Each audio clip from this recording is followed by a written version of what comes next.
दोस्तों, आज की जो कहानी है वो है एक श्रापित हवेली की। दरअसल एक गांव है होशियारपुर, और उस होशियारपुर में एक बहुत ही पुरानी और बहुत ही शानदार हवेली उस गांव के बीचों बीच बनी होती है। लेकिन गांव वालों का इस हवेली के बारे में कहना है कि ये हवेली श्रापित है। और एक बात और भी बहुत ज़्यादा प्रचलित यानी कि बहुत ज़्यादा मशहूर होती है इस हवेली के बारे में कि इस हवेली में एक अकूत खजाना छिपा हुआ है। और इसी लालच में इस गांव के और गांव के आसपास के कई लोग इस हवेली के अंदर उस खजाने के लालच में गए। लेकिन गांव वालों का ये मानना है कि जो भी इस हवेली के अंदर गया वो कभी बाहर नहीं आ पाया। और ये बात आसपास के क्षेत्र में भी मशहूर हो जाती है। कभी उस होशियारपुर के गांव के बगल में एक गांव होता है जहां पर रोहन रहता है। जब रोहन को ये बात पता चलती है इस हवेली के बारे में, तो उसके अंदर एक उत्सुकता पैदा होती है कि आखिरकार इस हवेली का राज क्या है। वो जानने के लिए अब बेकरार होने लगता है और वो चाहता है कि उस हवेली में जाकर उस अंदर की जितनी भी कहानियां फैली हुई हैं उस हवेली के बारे में उनका पर्दाफाश करे या उनके बारे में सही जानकारी या हकीकत जुटा सके। क्योंकि रोहन के स्वभाव में ये चीजें शामिल थी। जब भी रोहन किसी भी नई चीज को देखता तो वो उसके बारे में पूरी जानकारी लेता या उसके बारे में शोध करता। ये उसकी हॉबी भी थी और उसका शौक भी था। रोहन के 3 दोस्त और होते हैं। उनमें से एक का नाम है विक्रांत और दूसरे का नाम है समीर, और जो तीसरी दोस्त है उसका नाम है अंजलि। अब रोहन अपने दोस्तों से मिलता है और इस हवेली के बारे में उनसे बताता है। जिस अंदाज से रोहन अपने दोस्तों के इस हवेली के बारे में बता रहा होता है तो उनके अंदर भी, उनके मन में भी इस हवेली के बारे में जानने के लिए जिज्ञासा पैदा होने लगती है। और तभी विक्रांत रोहन से कहता है कि हमें भी इस श्रापित हवेली के बारे में जानकारी करना चाहिए और क्यों ना हवेली में चलकर ही सारी चीज़ों को जाना जाए। तभी एक दिन वो चारों दोस्त रोहन, समीर, विक्रांत और अंजलि उस गांव होशियारपुर पहुंच जाते हैं और वहां के लोगों से उस हवेली के बारे में पूछताछ करने लगते हैं। लेकिन पूरे गांव वालों का लगभग एक जैसे ही सवाल और जवाब होता है कि वो हवेली श्रापित हवेली है और जो भी उस हवेली के अंदर गया है वो कभी बाहर नहीं निकला। और ये बात भी सच है कि लोगों ने ये भी बताया कि उस हवेली के अंदर अकूत खजाना भरा हुआ है और उसी खजाने के लालच में जितने भी लोग गए वो कभी बाहर नहीं आए। अब गांव वालों की ये बात सुनकर जब वो लोग बाहर आते हैं गांव के, तभी इन चारों दोस्तों में थोड़ा सा डर पैदा होता है। और अंजलि कहती है कि छोड़ो यार, क्या जानकारी करना ऐसी हवेली के बारे में, कहीं लेने के देने न पड़ जाए। लेकिन रोहन अपनी बात पर अडिग था और वो कहता है कि यार जब यहाँ तक आए हैं तो पूरी जानकारी क्यों न ले, हो सकता है कि यह अफवाह हो। तभी एक बार फिर सभी दोस्त हिम्मत जुटाते हैं और कहते हैं ठीक है रोहन, हम तुम्हारे साथ हैं। और वो गांव के बाहर ही रात का इंतजार करने लगते हैं क्योंकि इन लोगों को रात में जाना था उस हवेली के अंदर। जैसे ही रात का वक्त होता है ये लोग उस हवेली की तरफ चल देते हैं। अपने साथ कुछ सामान ले रखा था इन्होंने, कुछ टार्च वगैरह ले रखी थी और कुछ खाने पीने का सामान भी अपने साथ ले रखा था। और जैसे जैसे ये हवेली के करीब पहुंचते जा रहे थे वैसे वैसे इनके दिलों की धड़कनें बढ़ने लगी थी, यानी कि हार्ट बीट इनका बढ़ने लगा था। खास तौर से अंजलि काफ़ी ज़्यादा डर रही थी, लेकिन उसके साथ में उसके दोस्त थे, इसीलिए उसके दोस्त भी उसको भरोसा दिला रहे थे। यानी कि डर सब रहे थे लेकिन सब एक दूसरे को भरोसा दिला रहे थे। और थोड़ी ही देर में ये चारों दोस्त उस हवेली के दरवाजे पर जाकर खड़े हो जाते हैं। जब हवेली के बाहर पहुंचते हैं तो देखते हैं सामने एक बहुत विशाल दरवाजा लगा हुआ है, जो कि बहुत बड़ा दरवाजा होता है और बहुत मजबूत और बहुत ज़्यादा वजनी दरवाजा होता है। एक बार फिर अंजलि कहती है कि छोड़ो, क्यों इन चक्कर में पड़े हैं, वापस चलते हैं। लेकिन रोहन कहता है कि अब जब यहाँ तक आ ही गए हैं तो अंदर चल के भी देख लेते हैं। और वो लोग इस भारी भरकम दरवाजे को जैसे ही खोलकर अंदर पहुँचते हैं और सीधा सामने जब पहुँचते हैं तो एक लॉन नुमा बना हुआ है, जहां पर दीवारों पर पुरानी पुरानी तस्वीरें टंगी होती हैं।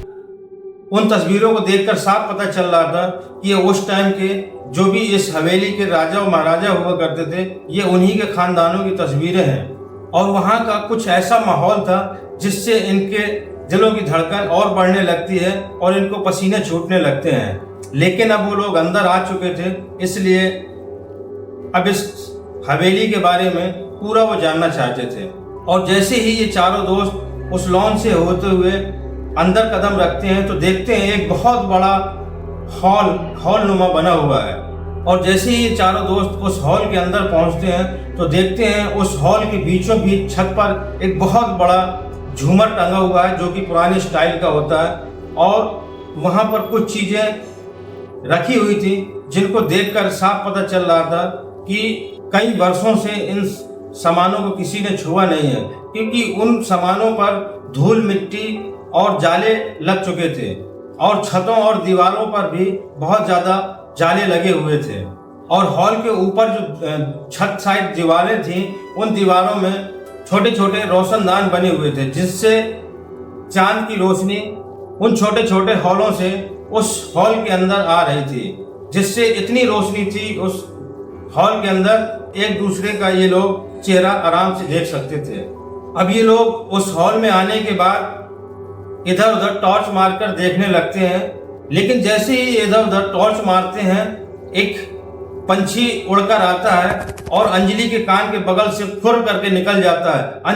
अंजलि एकदम से घबरा जाती है, उसकी चीखें निकल जाती हैं। लेकिन वहीं पर बगल में खड़ा हुआ समीर अंजलि को कहता है, यार अंजलि, वो एक परिंदा था। तब जाकर अंजलि की सांस में सांस आती है और फिर इधर उधर वो देखना शुरू कर देते हैं। लेकिन क्या था कि इन्हें थोड़ी ही देर में उस हवेली के अंदर अजीब अजीब सी आवाजें सुनाई देने लगती हैं। कभी किसी की रोने की आवाज सुनाई देने लगती है, कभी किसी की पायलों की झनकार सुनाई देने लगती है, कभी किसी तरह की आवाज आती है। जैसे ही ये लोग इन आवाजों को सुनते हैं, इनके पसीने छूट जाते हैं और ये बुरी तरह से घबरा जाते हैं और चीख पुकार मचाकर ये तुरंत जो है दरवाजे की तरफ भागने लगते हैं। और जैसे ही ये हॉल से निकलकर लॉन पे आते हैं तो सामने देखते हैं कि जो हवेली का जो मेन गेट होता है वो ऑटोमेटिक ही बंद हो जाता है। अब ये और ज़्यादा परेशान हो जाते हैं, घबरा जाते हैं।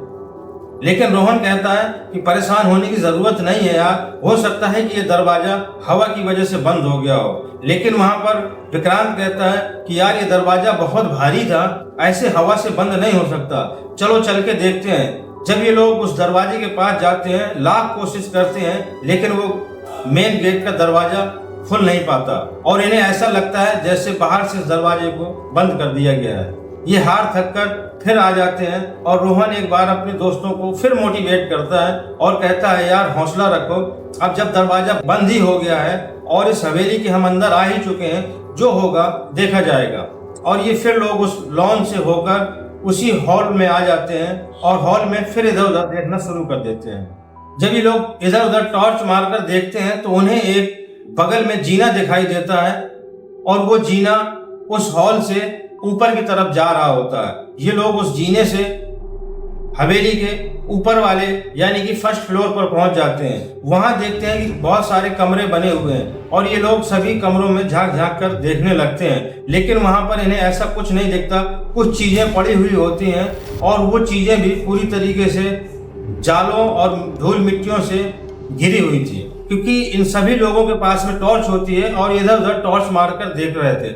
लेकिन जैसे ही जीने के सबसे नीचे वाले हिस्से पर आते हैं तभी इनकी अचानक एक नज़र एक बंद दरवाजे पे पड़ती है और उस दरवाजे पर एक लोहे की बड़ी कुंडी लगी हुई होती है। ये चारों लोग उस दरवाजे के पास पहुंचते हैं और रोहन कहते हैं कि जरूर वो खजाना इस दरवाजे के अंदर पीछे होगा। तभी अंजलि और समीर काफ़ी ज़्यादा डर गए होते हैं, लेकिन अब इस बार रोहन का साथ विक्रम देता है और विक्रम कहता है कि यार अब डरने की ज़रूरत नहीं है, जो होगा हम चारों साथ में हैं और जो होगा देखा जाएगा। और फिर रोहन उस दरवाजे की कुंडी को खोलता है और जैसे ही दरवाज़ा खोल के देखते हैं तो देखते हैं कि उस दरवाजे से नीचे सीढ़ियाँ बनी हुई हैं और ऐसा लगता है जैसे वो सीढ़ियां किसी बेसमेंट में जा रही हों। अब इन्हें इस बात का पूरा यकीन हो जाता है कि इसी तहखाने में जो भी है इसी तहखाने में ही होगा, और वो टॉर्च की मदद से धीरे धीरे उस जीने से उतरना शुरू करते हैं। और जैसे ही सीढ़ियाँ खत्म होती हैं कि वो देखते हैं कि एक बहुत बड़ा तहखाना है, और उस तहखाने के बीचों बीच एक बहुत पुराने ज़माने की एक बड़ी सी तिजोरी रखी हुई है। अब इनके चेहरे में एक अजीब सी चमक होती है, और इनको लगता था कि यार ऐसा कुछ भी नहीं था यहाँ पर, जितना हमने सुना था यहाँ तो ऐसा कुछ भी नहीं हुआ। और ये लोग जब उस तिजोरी के करीब जाते हैं तो देखते हैं कि उस तिजोरी में एक अजीब प्रकार की एक आकृति बनी हुई है, जैसे किसी का उसमें सिंबल बना हुआ हो। ये लोग उस सिंबल को बहुत ही गौर से देख रहे होते हैं, तभी अचानक से एक सफ़ेद बालों वाला एक बूढ़ा शख्स अचानक से इनके सामने आके खड़ा हो जाता है। जैसे ही ये लोग उस शख्स को अचानक अपने पास देखते हैं, ये लोग चीख मार देते हैं। तभी वो कहता है डरने की ज़रूरत नहीं है, और पहले तुम ये बताओ यहाँ पर आए क्यों हो। तभी अंजलि हिम्मत करके कहती है कि पहले आप बताइए कि आप कौन हैं। तभी वो शख्स मुस्कुराता है और मुस्कुरा के कहता है मैं इस हवेली का, या यूं कहे कि इस खजाने का रक्षक हूँ, और इस खजाने को वही हासिल कर सकता है जो पूरी तरीके से ईमानदार हो, निष्ठावान हो, और जिसके दिल में दूसरों के प्रति हमदर्दी हो और ईमान का पक्का हो। तभी रोहन बोल पड़ता है कि ऐसा कुछ नहीं है, हमें खजाने से कोई लेना देना नहीं है, ना हमें खजाने की लालच है, बस हम तो इस हवेली के बारे में बहुत कुछ सुना था, इसलिए हम इस हवेली की हकीकत जानने के लिए हम लोग यहाँ पर आए थे।